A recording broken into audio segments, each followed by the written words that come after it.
அமெரிக்காவோட அதிபரான Donald Trump அவர்கள் உலகத்தை பிபி பிரஷர்லயே வச்சிருக்கக்கூடிய ஒரே இல்ல பரபரப்பு அப்படி இருக்கு. இருந்தாலும் ட்ரம்ப் அவர்கள் தினந்தோறும் ஒரு போஸ்ட் போறதுனால பல நாடுகள்லயும் பரபரப்பாகுதா இல்லையா அப்படிங்கிற ஒரு கேள்விகள் இருக்கு. ஆனா இப்போ ஃபர்ஸ்ட் போஸ்ட்ல வந்து பாத்தீங்கன்னா என்ன போட்டிருக்காரு அப்படின்னா, போலிஷ் இருக்காங்களா, அதாவது போலாண்டு மக்களை போலிஷ்னு சொல்லுவாங்க. ஸோ 3 போலிஷ் நபர்களை, அப்புறம் மால்டோவை சேர்ந்த ஒரு நபரை, பெலருஸ், அப்புறம் ரஷ்யா அங்க பிடிச்சு வைக்கக்கூடிய நபர்களை ரிலீஸ் பண்ணிக்கிறாங்க. நான் என்னோட ஸ்பெஷல் என்வாய் ஜான் கோலே அவர்களுக்கு நன்றி சொல்லிக்கிறேன். ஏன்னா ஹார்டா புஷ் பண்ணி இந்த ரிலீஸ நடத்தி காமிச்சிருக்கிறாரு. அது மட்டும் இல்லாம என்னோட நண்பர் நவ்ரோக்கி அவர்கள் போலாண்டோட அதிபரா இருக்கிறார் இல்லையா, அவர் வந்து பாத்தீங்கன்னா கேட்டே இருந்தாரு. லாஸ்ட் செப்டம்பர் நான் பார்க்கும்போது கேட்டாரு. அதான் அவர் அப்படி சொல்லிக்கிறாரு, அதுக்காக சொல்ல வரேன். லாஸ்ட் செப்டம்பர் கேட்டாரு பார்க்கும்போது, கொஞ்சம் ஹெல்ப் பண்ணுங்க அப்படிங்கிறது போல.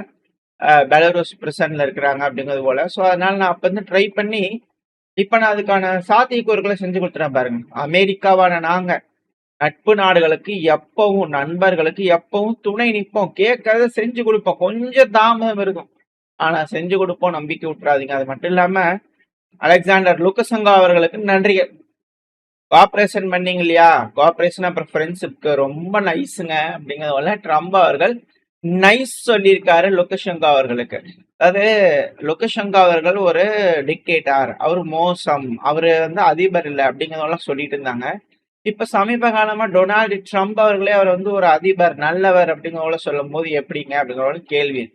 சரி, ஓகே, இது வந்து பிரசனர் எக்ஸ்சேஞ்ச் கொஞ்சம் ஸ்மூத்தா போயிருக்கு அப்படிங்கள வச்சுக்கலாம்.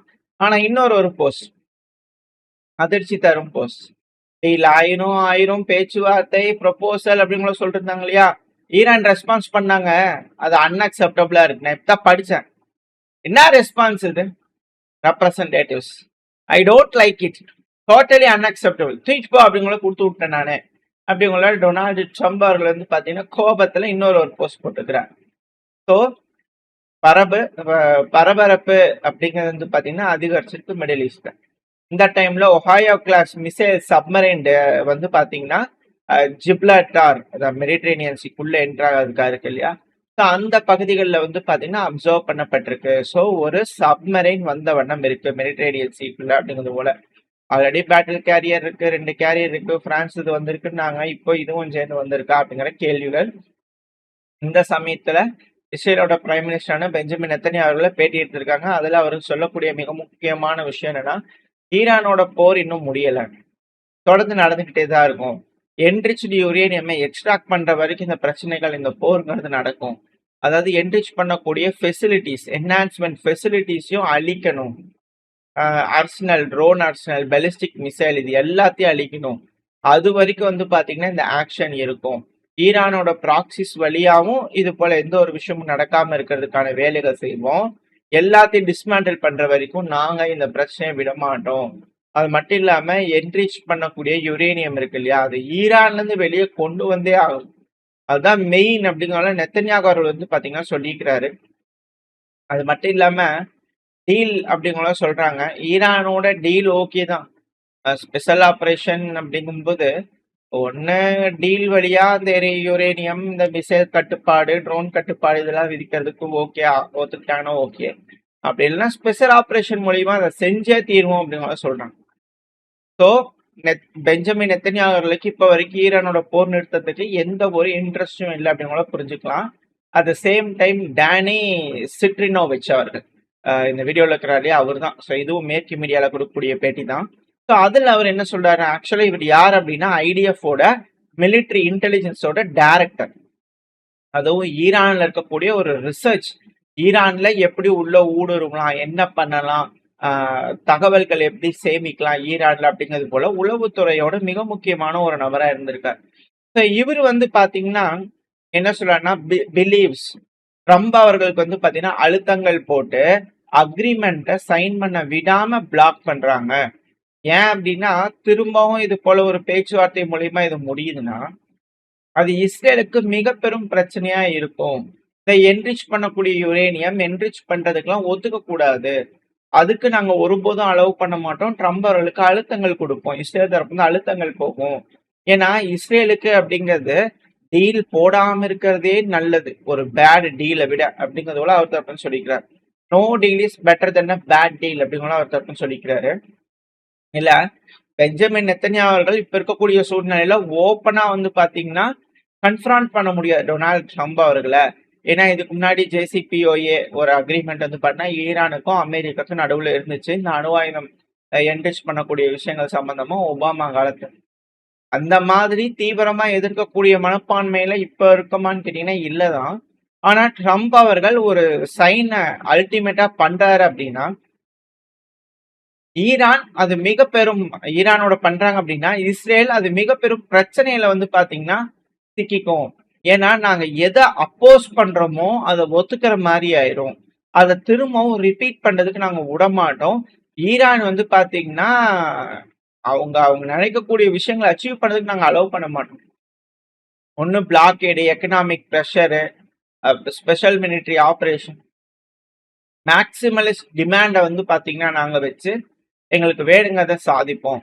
எங்களோட மேக்சிமலிஸ்ட் டிமாண்டுங்கிறது ஜீரோ என்ரிச்மெண்ட். அந்த அக்ரிமெண்ட்டுங்கிறது இம்பாசிபிள், அது தெரியும். பட் இருந்தாலும் அதை நாங்க அச்சீவ் பண்ணுவோம்.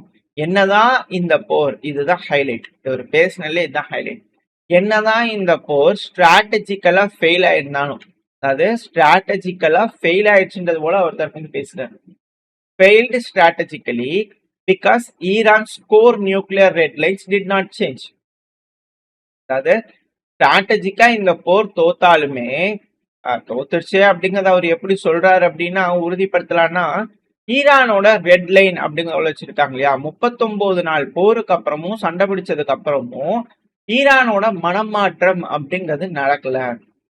அவங்க இப்ப வரைக்கும் வந்து அணு ஆயுதம் வச்சுப்போம் அப்படிங்கிற சொல்றாங்க இல்லையா, இதுதான் ஸ்ட்ராட்டஜிக் ஃபெயிலியர் அப்படிங்கிறதோட அவர் தரப்பு நம்புறாரு.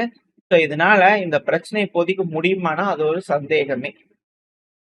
என்னங்க திரும்பியும் வந்து ஷேர் மார்க்கெட்ல விளையாடுறது இது போல வேலைகள்லாம் நடக்குமா, அட்டாக் ஆரம்பிச்சிருமா, சர்ப்ரைஸ் அட்டாக்கா, இல்ல எப்படி ஃபுல் ஃபிளெஜ்டா, இல்ல ஆம்பிபியஸ் லேண்டிங்கா, எப்படி இல்ல பேசி தீர்த்துக்குவீங்களா, என்னதான் நடக்க போகுது, சீக்கிரமா சட்டுப்புட்டுன்னு ஒரு முடிவு எடுங்கப்பா அப்படிங்கிற கேள்விகள் இருக்கு. அதுக்கான காரணங்கள் பலது இருக்கு.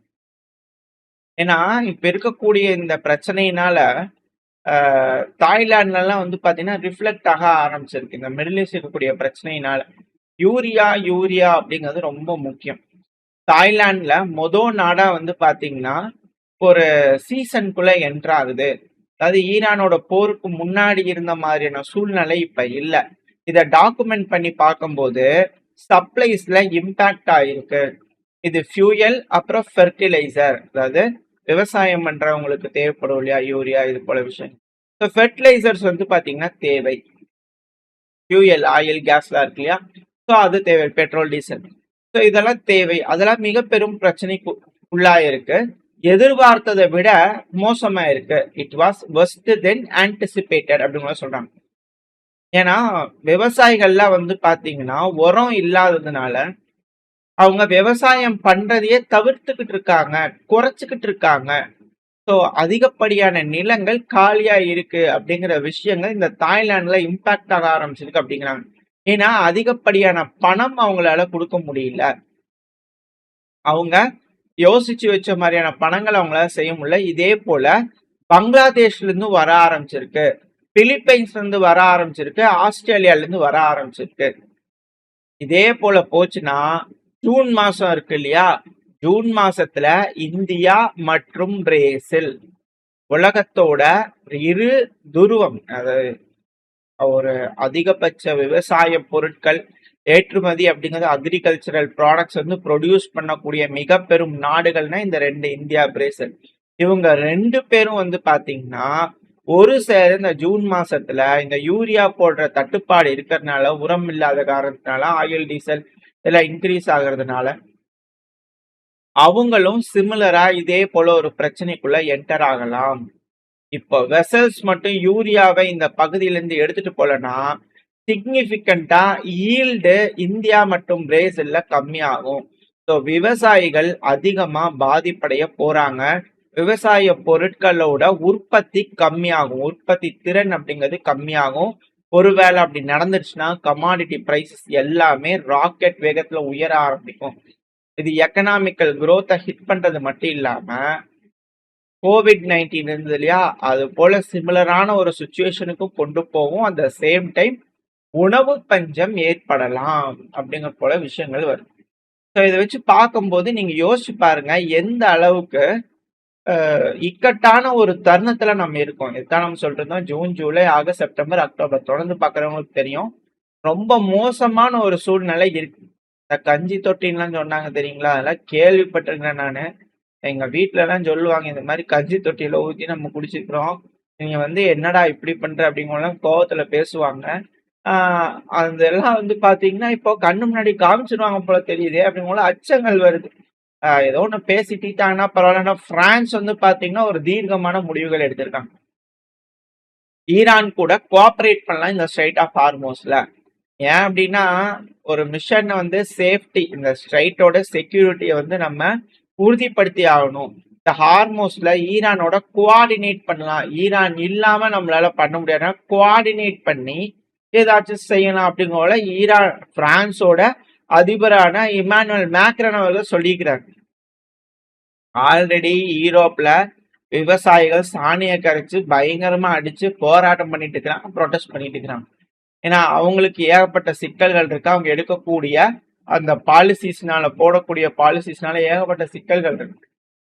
இப்போ உலகம் முழுவதும் உணவு பஞ்சம் அப்படிங்கிறது போல வரும்போது தேவைப்படக்கூடிய விஷயங்கள் இல்லை அப்படிங்கும்போது பிரான்ஸும் பயங்கரமா அடி வாங்கும். அதனால கட்சி தாவலா அப்படிங்கிற கேள்விகள் இருக்கு. இதுக்கு ஏதாவது தடை சட்டங்கள் இருக்கா அப்படிங்கிற கேள்விகள் வருது.